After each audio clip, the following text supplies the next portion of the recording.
तो जैसा कि लास्ट एपिसोड में हम लोगों ने देखा था कि डिमन किंग क्वी खत्म हो चुका होता है और उसके बाद सब कुछ नॉर्मल हो गया था, यहाँ तक कि मेंग चुआन वो सीधा जाओ अर्गो के पास जाकर बैठ जाता है और उसे पता चलता है कि जाओ अर्गो ने ड्रैगन युआन वेन को कंट्रोल करना अपने एक ड्रीम में देखा था। यानी कि उसने अपने फ्यूचर की एक झलक देखी थी जिसमें वो एक एम्परर बन गया था।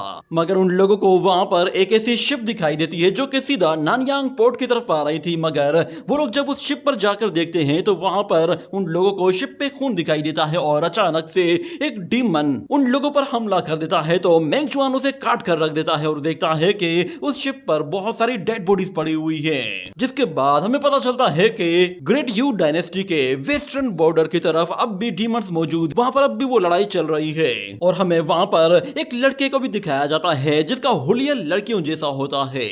और वहां पे मौजूद एक सोल्जर एक सेंट लॉर्ड के पास आता है और उसे बताता है कि हमने सब कुछ स्टोर कर लिया है, एक मर्तबा हम लोग शिप को पूरी तरह से फिक्स कर दें, उसके बाद हम लोग यहाँ से निकल कर जा सकते हैं। मगर वो लड़का अपने खाने पीने की चीजें तलाश कर रहा होता है ताकि वो अपने आप को और बाकी लोगों को किसी तरह सरवाइव रख सके। और उसे अचानक एक ऐसा बैग मिल जाता है जिसके अंदर खाने पीने की चीजें मौजूद होती है। ये देखकर वो काफी सरप्राइज होता है कि यहाँ पे खाने पीने का बहुत सारा सामान मौजूद है, मगर उसके बावजूद भी ये लोग किसी को खाने को नहीं दे रहे। वो चोरी छुपे उसी शिप से वो सारा सामान निकाल कर फौरन से उन लोगों की तरफ चला जाता है जो कि बहुत ही ज्यादा भूखे होते हैं। वो वहां पर जाकर उन लोगों में वो खाने की चीजें बांट देता है और वहां पर उसकी मदर भी होती है। वो उससे कहती है कि तुम ये सब कुछ अपने लिए भी तो संभाल कर रख सकते थे, मगर वो लड़का कहता है इसकी कोई परवाह नहीं, जब तक हम लोग साथ में हैं तो हम लोग सरवाइव कर सकते हैं और मुझे पूरा यकीन है कि हमें यहाँ पर बचाने के लिए कोई ना कोई जरूर आने वाला है। असल में ये लड़का फ्यूचर देख सकता है, इसलिए उसने पहले से ही ये सब कुछ देख रखा है कि यहाँ पर मेंग चुआन उन लोगों को बचाने के लिए आएगा, इसलिए वो उस बोट के बनने या फिर वहां से निकलने की कोई जल्दी नहीं करता। मगर उसकी मदर कह रही थी कि शायद हमें उस पहले वाली बोट में ही चले जाना चाहिए था, शायद हम लोग अब तक बच चुके होते और हमारी ऐसी हालत नहीं होती। मगर उस बच्चे ने पहले ही देख लिया था कि उस शिप में जाने वाले लोगों का क्या हशर होगा, इसलिए उसने अपने आप को और अपनी मदर को बचा लिया था। वहां मौजूद लोग कह रहे होते हैं कि पहले वाली शिप काफी ज्यादा खतरनाक थी मगर ये दूसरी वाली काफी बेहतर है। और हमें यहाँ पर एक सेंट लॉर्ड को दिखाया जाता है जो कि युआनचू माउंटेन से यहाँ पर आया था। वो उन लोगों से कह रहा होता है जल्दी करो, तुम लोग काफी ज्यादा धीमी रफ्तार से काम कर रहे हो और वहां से वो डीमन कभी भी आ सकते हैं। मगर वहां पे मौजूद वो जनरल उस पर काफी गुस्सा करने लगा था, पर उसके पास कोई ऑप्शन नहीं था कि वो करे तो क्या करे। मगर यहाँ पर अचानक से एक बूढ़ा आदमी उस बड़े से दरख्त के पिलर को उठाते हुए नीचे गिर जाता है और वो सीधा उसके ऊपर गिरने ही वाला था, मगर अचानक से यहाँ पर आशिया यानी वो लड़का उस वुड पिलर को आकर होल्ड कर लेता है और उस सेंट लॉर्ड पर गुस्सा करते हुए कहता है कि ये एक डाइटी लॉर्ड है, अगर ये चाहे तो अपनी 2 फिंगर्स के जरिए भी इस दरख्त को आराम से उठा सकता है। पर लगता है शायद उसने अपनी सारी स्ट्रेंथ सिर्फ अपने लिए संभाल कर रखी है। वो सारे के सारे लोग एक साथ मिलकर उस दरख्त के पोल को एक जगह खड़ा कर देते हैं। इस तरह वो बोर्ड अब चलने के लिए पूरी तरह से तैयार हो चुकी थी और सब लोगों को बताया जाता है कि हम लोग अब किसी भी टाइम पर यहाँ से निकल सकते हैं। ये सुनते ही वो सारे के सारे लोग बहुत ही तेजी से भागते हुए उस शिप के ऊपर चढ़ना शुरू हो जाते हैं, क्योंकि हर किसी को अपनी जान प्यारी होती है, इसलिए वहां पर उन लोगों के बीच में थोड़ी सी धक्का मुक्की भी होती है और हर शख्स वहां पर पहले पहुंचना चाहता था ताकि उस शिप के अंदर कोई सेफ जगह ढूंढ सके। मगर आशिया वो देखता है कि वहां पर फ्लाइंग डीमंस अचानक से हमला करने के लिए आ गए हैं। ये देखते ही वो काफी सरप्राइज होता है कि ये डीमंस इतना जल्दी कैसे आ गए। डोंगनिंग मेंशन का लॉर्ड वो अब तक तो आया ही नहीं। उसने जो फ्यूचर वाली झलक देखी थी उसमें मेंग चुआन अपने पुराने फ्यूचर वाले फॉर्म में मौजूद था, मगर उस बच्चे को ये मालूम नहीं था कि मेंग चुआन ने अपना फ्यूचर चेंज कर लिया है। यही वजह है कि वो अब कंफ्यूज होने लगा था कि आखिर मेंग चुआन यहाँ पे अपीयर क्यों नहीं हुआ। जैसे ही वो डीमंस वहां पर हमला करते हैं तो सब लोग भागना शुरू कर देते हैं और उस शिप के ऊपर भी काफी ज्यादा अफरा तफरी मच जाती है और लोग एक दूसरे को धक्का देकर नीचे गिराते हुए आगे की तरफ जाते जा रहे थे। और वो सेंट कल्टीवेटर वो भी अपनी जान बचाकर भागने की कोशिश करता है, जिस पर आशिया उसे पैर से पकड़ लेता है और कहता है कि तुम कहां जा रहे हो, हमें डीमन से कौन बचाएगा, तुम्हें यहाँ पर कुछ देर रुकना चाहिए क्योंकि यहाँ पर एक और डाइटी लॉर्ड भी आने वाला है। मगर वो कल्टीवेटर कहता है तुम बेवकूफ हो, यहाँ पर कोई भी नहीं आने वाला और ना ही तुम में से कोई भी जिंदा बचने वाला है। अगर मैं यहाँ से चला भी गया तो भी तुम लोगों को शायद कोई नहीं बचा पाएगा और मैं अगर यहाँ पर रुक भी जाऊं तो भी शायद मैं अकेला तुम सबकी जान नहीं बचा सकता, ना ही शायद मैं अकेला इन सब का मुकाबला कर पाऊंगा। ये कहने के बाद वो अपने एनर्जी ओरा के जरिए उन सबको अपने आप से दूर हटाता है और फौरन से उड़ते हुए वहां से निकल जाता है। ये देखते ही वो सब लोग काफी ज्यादा डर जाते हैं कि अब वो डाइटी लॉर्ड भी उन्हें नहीं बचा सकता, इसीलिए वो दिल ही दिल में उसे बुरा भला कहना शुरू कर देते हैं। मगर यहाँ पर आशिया वो अब भी सब लोगों को यही बता रहा होता है कि हमें उस शिप पर नहीं जाना चाहिए क्योंकि हमें बचाने के लिए बहुत जल्द यहाँ पर कोई आने वाला है। उसे अब भी यकीन था कि उसने जो फ्यूचर देखा था वो बिल्कुल सही था। मगर यहाँ पर वो लोग तो बहुत दूर थे, मगर उसकी अपनी मदर भी उस पर भरोसा नहीं कर रही थी। आशिया अपनी मदर को हाथ से पकड़कर खींचने की कोशिश करता है, मगर वो कहती है अगर तुम्हें मरना है तो तुम यहीं पे रुक जाओ, मगर मैं यहाँ से जाना चाहती हूँ। ये देखकर आशिया उनसे कहता है कि प्लीज वहां मत जाइए, वहां से अब भी डीमंस आने वाले हैं। ये देखकर वो बिल्कुल उदास हो जाता है कि मेंगचुआन यानी कि डोंगनिंग मेंशन का लॉर्ड वो अब तक आया क्यों नहीं है। जबकि दूसरी तरफ वो जनरल कहता है कि अब उन डाइटी लॉर्ड्स को भूल जाओ, हमें ही अपने लोगों की हिफाजत खुद से करनी होगी। ये कहकर वो सब के सब लोग अपने वेपन्स उठा लेते हैं और लड़ने के लिए पूरी तरह से तैयार हो जाते हैं। और ऊपर शिप में मौजूद लोग वो देख रहे होते हैं कि वहां वो सोल्जर्स उन डीमंस का मुकाबला कर रहे हैं, जबकि यहाँ पर ये सब बस तमाशा देख रहे थे। अचानक पानी के अंदर से एक बहुत ही बड़ा डीमन बाहर निकलता है जो कि उस शिप की धज्जियां उड़ाकर रख देता है। और आशिया देखता है कि उसकी मदर वो उस शिप में मौजूद थी और वो डीमन उन सभी लोगों को अपनी पावरफुल एनर्जी बीम के साथ जलाकर राख कर देता है, जिससे उसकी मदर भी वहीं पे ही उसी मौके पर मारी जाती है। उस डीमन का साइज बहुत ही ज्यादा बड़ा होता है, जिसे देखने के बाद तो अब उन लोगों की उम्मीदें दम तोड़ जाती है कि शायद अब किसी का भी बचना पॉसिबल नहीं है।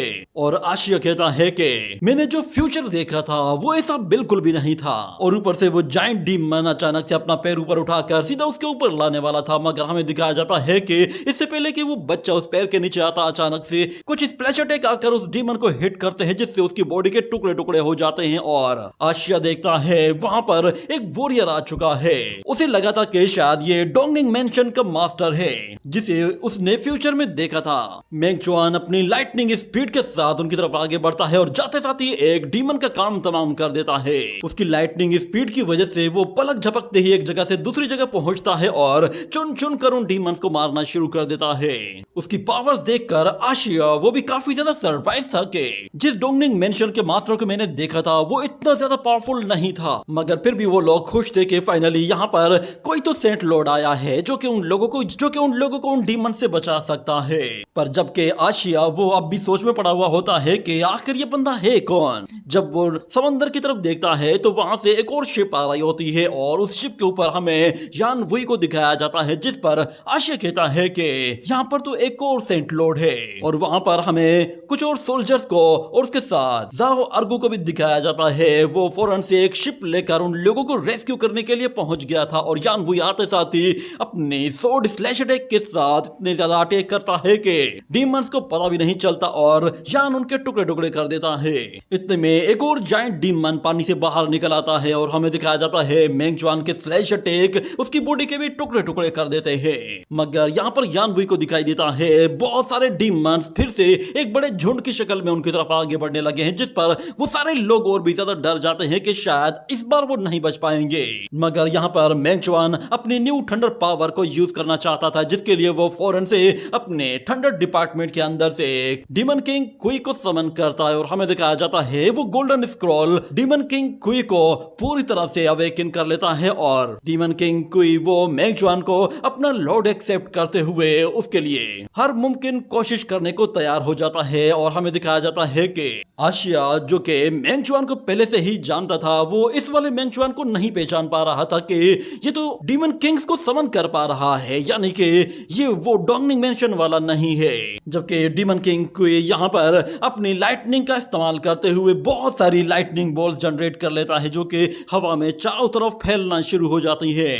और जैसे ही वो डीमंस करीब आते हैं तो डीमन किंग कुई वो जैसे ही उस ड्रम को बजाता है तो सारे के सारे डीमंस उन लाइटनिंग अटैक्स में ट्रैप हो जाते हैं और एक एक करके वो सारे के सारे मारना शुरू हो गए थे, क्योंकि डीमन किंग कुई ने पूरा का पूरा स्पेस सील कर दिया था। मेंगचुआन यहाँ पर डीमंस को डीमन किंग के हाथों मरवा कर अब बिल्कुल आराम से आगे बढ़ रहा होता है, जबकि वो लड़का अब भी परेशान था कि क्या ये लड़का वाकई में डोंगनिंग मेंशन का किंग है या फिर ये कोई और है। वो मेंगचुआन को रोकता है और उससे पूछता है कि तुम हो कौन। तो मेंगचुआन उससे कहता है मैं एक डीमन स्लेयर हूँ और मेरा नाम मेंगचुआन है। और जाओ अर्गो सब लोगों से कहता है कि सब लोग फौरन से इस शिप पे आ जाओ, ये शिप बिल्कुल सिक्योर है। ये सुनते ही सब लोग उस शिप के ऊपर चढ़ जाते हैं और जाओ अर्गो सब लोगों को आराम आराम से अंदर आने के लिए कहता है, क्योंकि वहां पर जगह बहुत ही ज्यादा होती है। और ऊपर से वो लोग उसका शुक्रिया अदा भी कर रहे थे, क्योंकि वो उन लोगों को बचाने के लिए इतना दूर आया था, मगर वो लोग ये नहीं जानते थे कि ये यू डायनेस्टी का न्यू प्रिंस है और आगे चलकर यही उनका एम्परर बनने वाला है। और आशिया वो अब भी परेशान खड़ा हुआ होता है कि आखिर ये बंदा है कौन, जिसे मैंने देखा था वो कोई और था और ये कोई और है।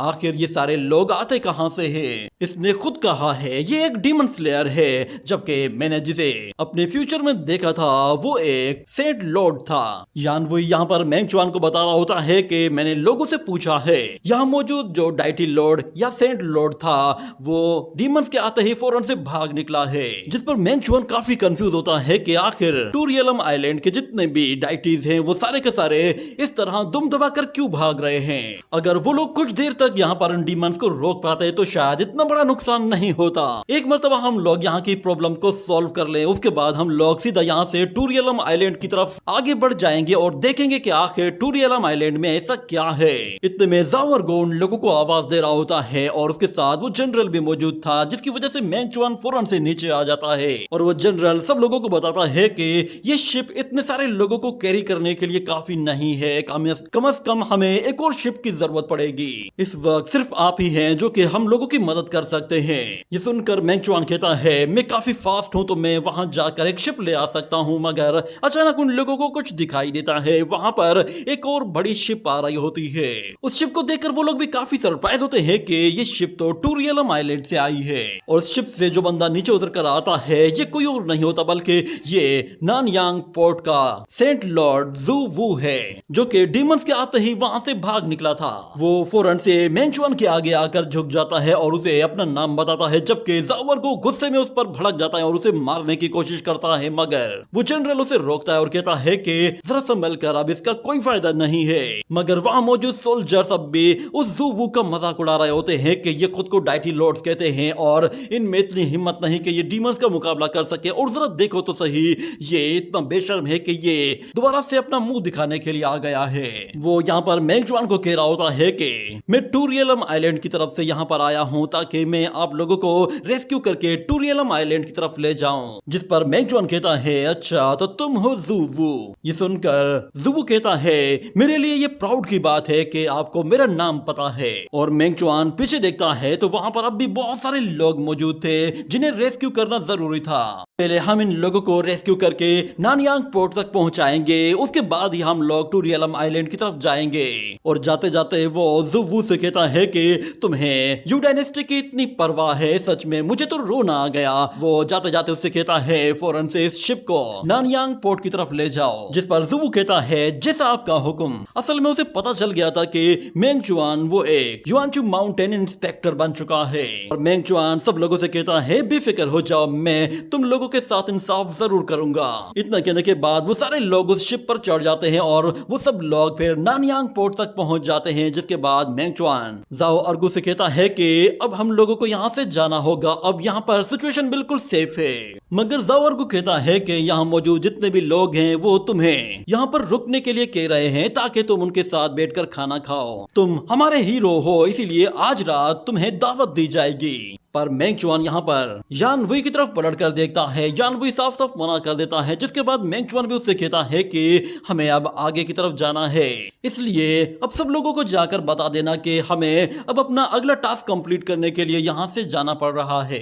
ये सुनते ही वो फौरन से उस शिप से उतरकर नीचे चला जाता है और मेंगचुआन और यान वुई जैसे ही वहां से जाने लगते हैं तो सब लोग नीचे खड़े होकर उन लोगों को गुड बाय कह रहे थे और उन लोगों को बेस्ट विशेस दे रहे थे कि उनका सफर बिल्कुल सेफ एंड सिक्योर हो। और यान वुई और मेंग चुआन दोनों ही जाते जाते उन लोगों को भी गुड बाय कहते हैं। जिसके बाद हमें दिखाया जाता है जब वो लोग काफी दूर निकल जाते हैं तो यहाँ पर एक जनरल एक स्केच हाथ में लिए वो होता है और वो कहता है कि शायद टूरियलम के लोग ये बिल्कुल भी नहीं जानते होंगे कि डोंगनिंग मेंशन का सेवियर कौन है। जबकि यहाँ पर वो छोटा लड़का आशिया कह रहा होता है कि अगर ये लड़का डोंगनिंग मेंशन का वो मास्टर नहीं है तो फिर ये टूरियलम आइलैंड कैसे जा रहा है और वहां के डाइटी लॉर्ड्स के साथ ये कैसे फाइट करेगा। जबकि मेंग चुआन यहाँ पर जू वू से पूछ रहा होता है कि नानयांग पोर्ट पर जब डीमंस ने हमला किया था तो तुम नानयांग पोर्ट को छोड़कर यहाँ से दूर भाग गए थे। मगर जू कहता है कि शायद आप लोगों को कोई मिसअंडरस्टैंडिंग हुई है। मैं असल में टूरियलम आइलैंड में सारी सिचुएशन रिपोर्ट करने के लिए गया हुआ था। मुझे इसका बिल्कुल भी आइडिया नहीं था कि मेरे यहाँ से जाते ही अचानक से डीमंस हमला कर देंगे। ये सुनकर मेंग चुआन कहता है कि तो तुम्हारा कहने का मतलब ये है कि ये एक कोइंसिडेंट है। क्या मैं ये बात सही कह रहा हूँ? ये सुनकर जुवू थोड़ा सा घबरा गया था मगर फिर भी वो अपनी बात पर अड़ा रहता है कि हाँ बिल्कुल ऐसा ही है। हम तो सेंट लॉर्ड से हम लोग कभी भी मौत से डरते नहीं, ना ही खतरों से पीछे हटते हैं। पर मेंग चुआन ये बात अच्छी तरह से जानता था कि वो झूठ बोल रहा है, इसलिए वो कहता है कि मैं इस मामले की तह तक जाऊंगा और खुद से सारा मामला इन्वेस्टिगेट करूंगा। इतना कहने के बाद उन लोगों को एक बहुत ही बड़ी वाटर स्लाइड दिखाई देती है जो कि सीधा ऊपर क्लाउड्स तक जा रही थी। ये असल में टूरियलम आइलैंड का एक गेट होता है। और मेंग चुआन जुवू से कह रहा होता है कि बस उम्मीद करो कि तुमने जो कुछ कहा है वो सच हो, क्योंकि अगर तुमने झूठ बोला है तो फिर इसके लिए तुम्हें बहुत ही बुरी सजा मिलेगी। वो फौरन से उसे कहता है कि टूरियलम आइलैंड हमारे बिल्कुल सामने है, इसलिए अब फौरन से हमें वहां तक पहुंचाओ। ये कहने के बाद डाइटी जू वो फौरन से अपनी पावर का इस्तेमाल करते हुए उस शिप की स्पीड को बढ़ा देता है। उसकी स्पीड इतनी ज्यादा बढ़ जाती है कि वो उस वाटर स्लाइड से फौरन से ऊपर बादलों तक जा पहुंचता है और उसका प्रेशर इतना ज्यादा होता है कि मेंग चुआन और यान वुई को उस शिप को पकड़ कर रखना पड़ता है। मगर जब वो लोग ऊपर तक जा पहुंचते हैं तो उन लोगों का बैलेंस पूरी तरह से बिगड़ जाता है और वो लोग हवा में ऊपर उड़ने लगते हैं और डाइटी लॉर्ड वो फौरन से मिरर वर्ल्ड टेक्निक को यूज करते हुए सब कुछ पूरी तरह से फ्लिप कर देता है, जिससे वो शिप फौरन से उस पानी के अंदर जाकर गिरती है जो कि असल में टूरियलम आइलैंड में मौजूद था। और जब वो शिप आहिस्ता आहिस्ता पानी से ऊपर आती है तो हमें दिखाया जाता है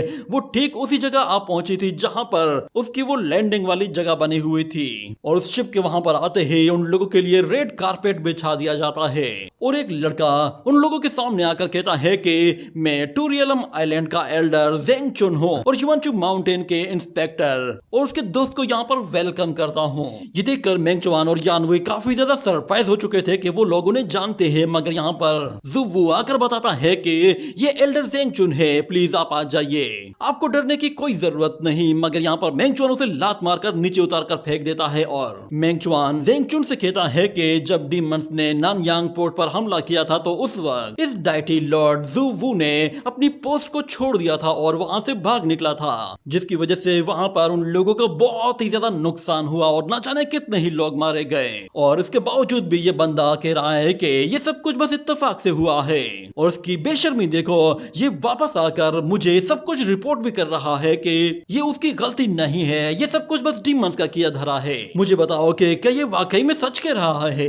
ये सुनते ही यहाँ पर जेंग चुन को थोड़ा सा गुस्सा आने लगा था और जू वू उससे रहम की भीख मांगने लगता है। मगर जेंग चुन अपने सोड के साथ उसका गला काट कर उसका सर धड़ से उड़ा कर रख देता है और दोबारा से अपनी सोड को पकड़ते हुए कहता है कि जू वू हम लोगों को रिपोर्ट करने के लिए यहाँ पर जरूर आया था, मगर उसकी ड्यूटी थी कि उसे नानयांग पोर्ट को गार्ड करना था। नानयांग पोर्ट पर अगर लोगों की जान गई है तो उसकी जिम्मेदारी सिर्फ और सिर्फ जू वू की है, इसीलिए उसने सिर्फ और सिर्फ रिपोर्ट करने के लिए एक बहाना बनाकर खुद को किसी तरह वहां से निकाल लिया था। क्योंकि वो अपनी रिस्पॉन्सिबिलिटी निभाने में बिल्कुल फेल हो गया है तो इसलिए वो जिंदा रहना डिजर्व नहीं करता। क्योंकि टूरियलम आइलैंड का यही लॉ है कि यहाँ किसी भी सेंट लॉर्ड को ये इजाजत नहीं कि वो अपनी रिस्पॉन्सिबिलिटी से दूर भागे। ये कहने के बाद वो दोबारा से मेंग चुआन के पास जाकर उसके आगे हाथ जोड़कर उससे कहता है कि मेरा नाम जेंग चुन है और मैं टूरियलम आइलैंड का एक एल्डर हूँ और आप दोनों को मैं यहाँ पर वेलकम करता हूँ। इतना कहने के साथ ही ये एपिसोड यहीं पे ही एंड हो जाता है।